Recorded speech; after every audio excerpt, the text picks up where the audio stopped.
Japan, their cell phones are almost like another handheld system. In fact, they're so powerful, they can even watch live television, which we're watching right now on this cell phone. Here at the Tokyo Game Show, they have an entire section dedicated to cell phone games, just like at the patio booth here. Our local contact here in Tokyo is James, who has helped us with translating, speaks fluent Japanese, and who also is the owner of this cell phone. So, James, can you tell us a little bit about the features? Well, as you saw before, this gets live television, which is broadcast over the airwaves in Japan now. It's all digital. It can actually record TV shows onto the phone straight from the airwaves, so you can watch them later on the train or something like that. You were showing it before in this widescreen mode. This isn't how you normally use the phone. It actually folds up like this, and it's just a regular phone. And you can watch shows like this. And if you can see on this screen here, it actually has weather data that is being updated real time underneath the TV. But it also has a 5-megapixel camera for video and photos.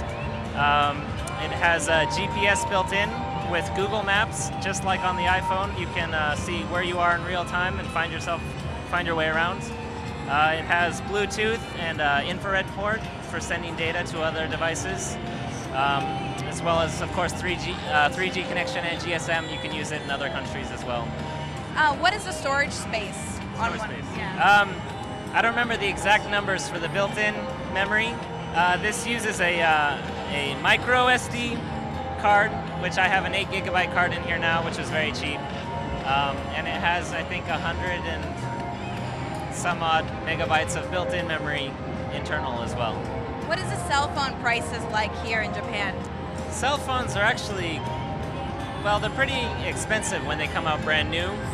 If you were to compare it to America, the older models get cheap very quickly here. So this phone came out just last year, so it's only 1 year old, but it's already considered last year's model, and so it's already coming down in price. When I bought it, it was over $500 US, but you can easily get 2 or 3 year old models here for maybe even free with a contract, and they still beat many of the models that are carried in the US.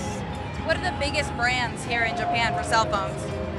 There's surprisingly a lot of brands from all of the biggest manufacturers. This particular phone is from Panasonic, but there's also Sony, Toshiba, and many Panasonic, of course, Samsung. All of the big technology companies put out new phones constantly, and they have a full lineup every year. That's very cool. I really wish that they had some of these features on the phones in America. I'd love to be able to watch television on the subway. It's great. Thank you very much, James. Thank you for all your help for the show as well. And that's the cell phones here in Japan.